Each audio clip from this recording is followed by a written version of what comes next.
this is a bonus video and not part of our monthly quilt along. The bonus video is for a simple technique called log cabin, and there's multiple variations, and I want to share that with you.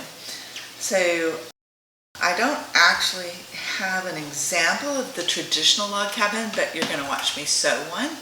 But I wanted to show you some other examples. This is a placemat that I've made, and it's kind of a log cabin on edge so that you get more of a diamond effect. But you can do it with any shape, and in this shape I started with a hexagon and I stripped around it. This was a little bit more difficult. Sometimes I forgot which direction I was sewing, so there's mistakes. That's okay. But let's first start with a video presentation from my computer about the variations of log cabin and the tools that are available for you. Hi, today we're going to discuss one of the pillars of the quilting world, the log cabin. It is historic, it's versatile, and if you can sew your 1/4 inch seam, you can make this block. Don't let the simplicity of this block fool you by shifting colors, changing your strip width, or tossing the ruler out the window. This block can be transformed into something completely modern. We're going to talk about 3 distinct styles: the traditional, the optical illusion of the curve, and let's call it the rule breaker, the wonky log cabin.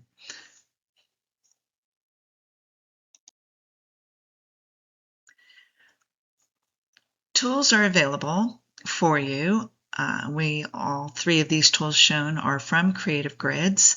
You have your traditional log cabin trim tool. They come in multiple sizes. The 10-inch wonky trim tool, I think it comes in multiple sizes. I didn't do a lot of research on it. And the curvy trim tool, which also might come in multiple sizes.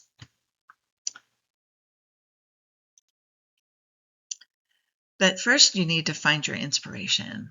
Look for books online or in the library. Look at Pinterest boards, YouTube videos, Etsy. We have many ways to find our ideas for quilting. And most quilt designers will have a version of a log cabin, and it's based on their fabrics or their vision, and it's usually a play on the traditional log cabin. We're going to start with talking about the traditional pattern. The classic log cabin starts with a center square, which historically will represent the hearth or the fire of the home. That is why you always see it in red or yellow. From that centerpiece, you chain piece fabric strips or logs, working your way around the center in a clockwise layout. The magic of the traditional block lies in its strict value of contrast. 1/2 the block will use light fabrics and the other half will use dark fabrics. And when you trim them precisely, you get this sharp, perfect diagonal once you've sewn them together. And you see a couple of examples on this slide. But you can play with the assembly of the block and create different patterns. And you'll find patterns called fields of furrow, barn raising, or straight furrows. But it's your engineering or your mathematical perfection that gets you these straight, beautiful lines. This quilt is offered on Etsy, and it uses the smallest square on the outside, and instead of building in a circle, it just builds only in one direction on the outside to grow the cabin from that one square. And then it uses rows of half-square triangles on either side of that basic log cabin to build this flower. I like her fabric choices. But if you want to bend reality a little bit, play with the curvy log cabin tool. when you look at this quilt, you would swear that there are curved seams involved, but there aren't. This is every single seam in this block is straight. The curve is an optical illusion created by changing the width of the strips. The tool helps you make this curvy block and will have you use wide strips for two adjacent sides and narrow strips for the other two sides, and it makes an asymmetric block. But once you start sewing them together, the curves start to happen, and you can make these into giant circles or make them waves like here, and the ruler will give you some examples of how to make a quilt from this ruler.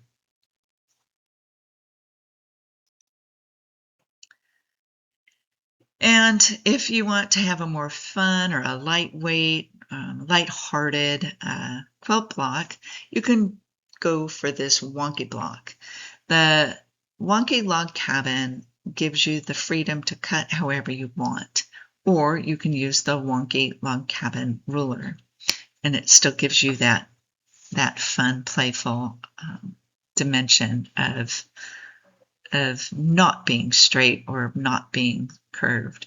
But you do the same thing. You're just going to start with a central size square or not perfect square, sew around it, and then trim it up to your traditional quilt size squares and sew them together.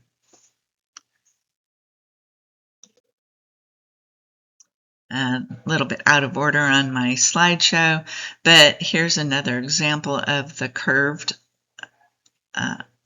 log cabin. This pattern with the curvy X's on it are made with color on one side and only one white fabric on the other, so that the colored pieces really pop.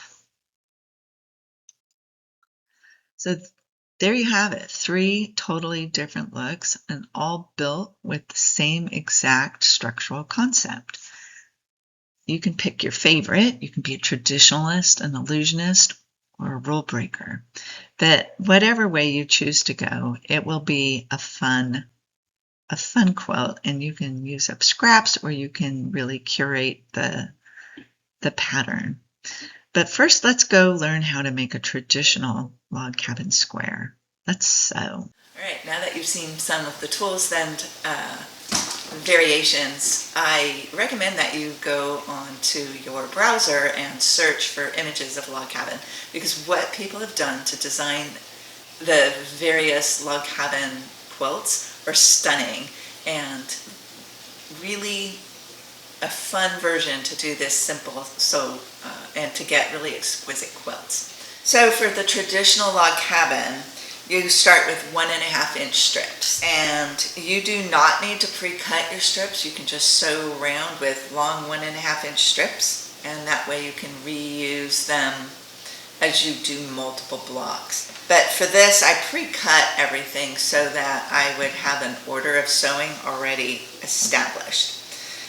Traditionally, you're going to start with 2 1.5-inch blocks, and then you add on the next block, and then you add on the next block, and so forth until you get all of your pieces. So I'm going to put them back in the order in which I sew.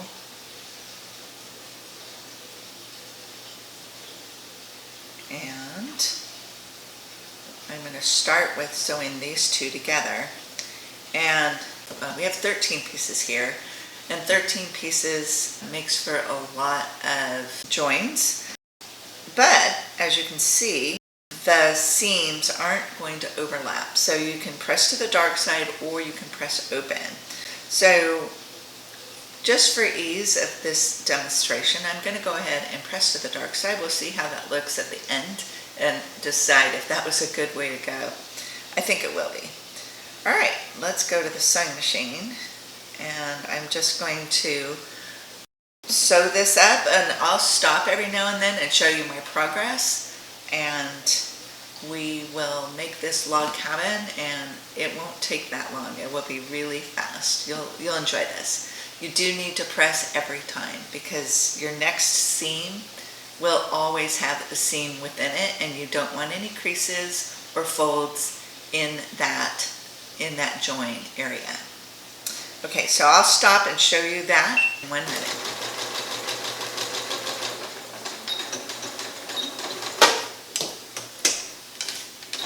I have sewn that first bit together. I'm going to relax the seam and press that open. And you can see when you pre-cut things, if you're not exactly at 1/4 of an inch, or if you didn't cut straight, you're not going to have an exact square. So, I didn't do a great job, but I'm going to keep going, and I'm going to go ahead and sew this on the top side, and I've pressed to the dark side, and I'm going to trim up my threads over here just to keep the work neat because there's a lot of seams. So I have trimmed the sewing threads there, so I'm just going to go ahead and sew the next.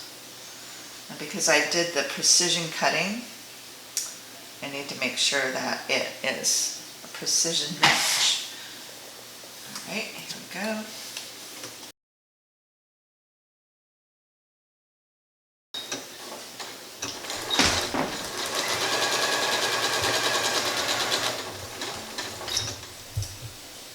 And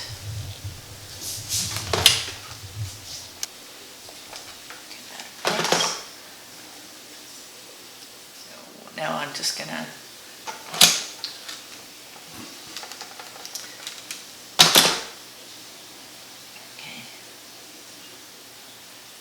all right, well, now we're gonna watch because I didn't cut this right. My precise cutting was bad.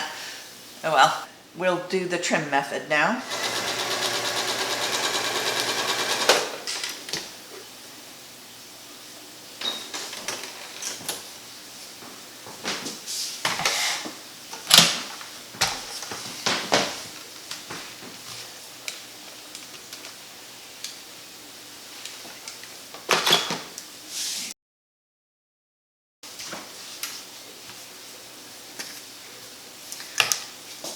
I don't have one of the tools that I showed you, so I am going to just make sure that my lines are nice and parallel on the ruler here.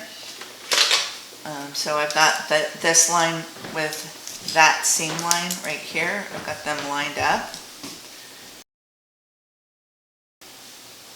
And then I've got them lined up on this edge so that I have a good 90-degree angle. And I'm going to do it as best I can to the white. The white was cut perfectly.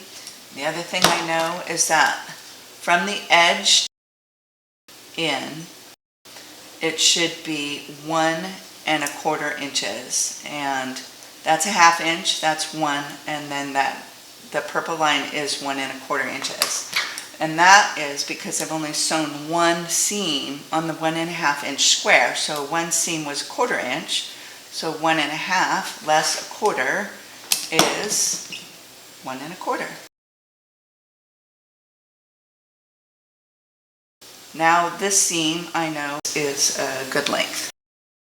So then we're just going to go around in the same direction. So the long side went here. So I'm just going to line that up and put the long sides. I'm always going to sew so that the long side is the same. This is the next direction in my circle. I went 1, 2, 3, 4. So now I'm going 5 here. So we're going in a circle. So, because I want my white square to be in the center.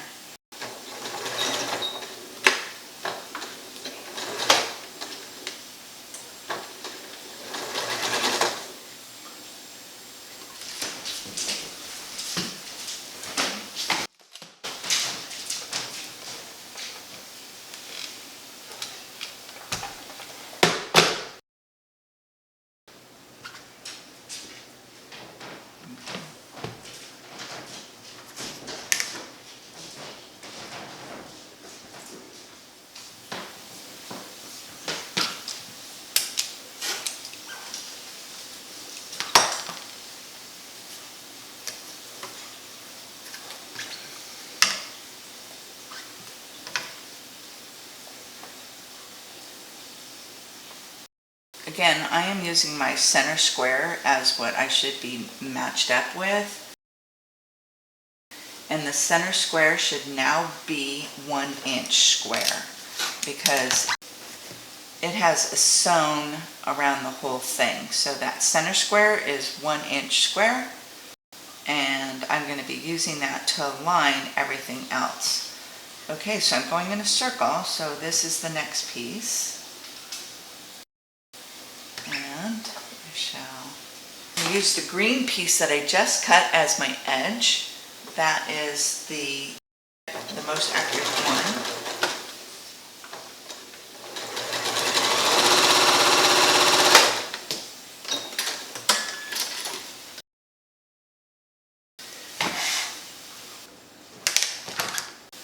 And I'm always pressing to the seam that I just sewed, to the color I just sewed. So I'm always pressing to the color I sewed. I'm pressing that way. And trim. I'm going to use my 1 inch right here. Except for I have to be more aligned. So I've got my 1 inch square, and everything is lined up.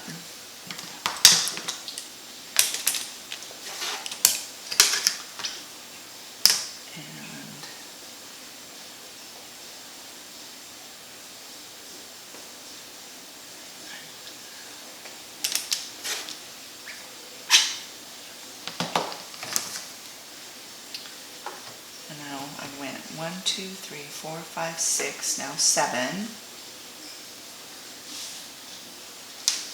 Alright, I'm going to sew for a while. I'm going to keep doing the same thing in a circle, going in a circle with these different colors, and we'll see how it comes out in just a minute.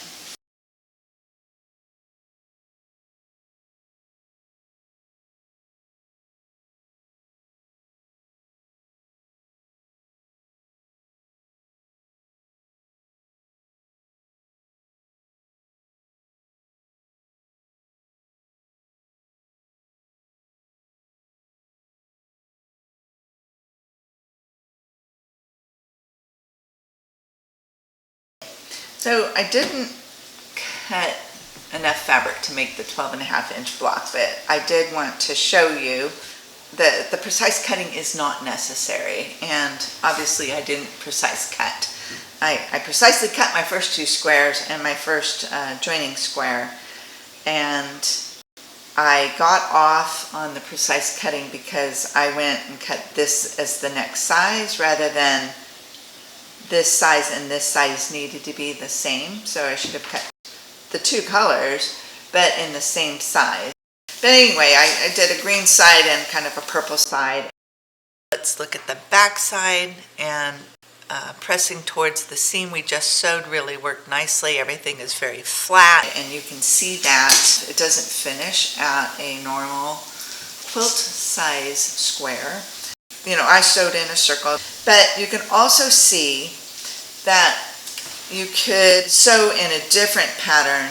You could start it with the white square on the edge and just do edge sewing to grow your pattern from the white square. So that's where you see all these themes and variations on the log cabin, is that I grow the white square in a circle. You can grow the white square on the side, and when you play with those, that's where you see all these really interesting designs where you place your white square and how you can move that focal point in the design. So that is the simple little pattern. I just used 1.5 inch strips, and I cut so that I had 1.25 inch on, you know, from the last line I sewed. It wasn't very obvious right at the beginning, and I was trying to keep everything square to the center, but as you can see, the ruler I was using didn't reach the center that way, so I couldn't do that. So I ended up just keeping everything square with the previous round. But the templates, you can buy different sizes, and so if you want to build a 6-inch block, it's got a 6-inch template, and maybe you'll use smaller widths because you're not set to 1.5 inch. You can be at 1-inch widths. You can be at 1/2-inch widths if you want to make a really tiny one. And in the placemat one, I used a really big center square. This is pretty big. I think this was a 7-inch center square, and I used 2.5-inch strips, and I just sewed around just like you do in the regular one, but then I chopped it all off to make myself a placemat. And that was really easy, and then I embroidered a lizard on it. So it's a very simple technique. It's fun to do, and it's easy to make quick little patterns. How cute would that be as a bag? You know, put handles on it. It's cute. All right. Well, thank you for watching, and I hope that you can explore more with this, and maybe buy a tool. I am really intrigued by both the curved tool that I showed you and the wonky tool, because I do like a good wonky quilt. Very fun fabrics and make bright and cheerful little quilts. All right, signing out for now. Thank you.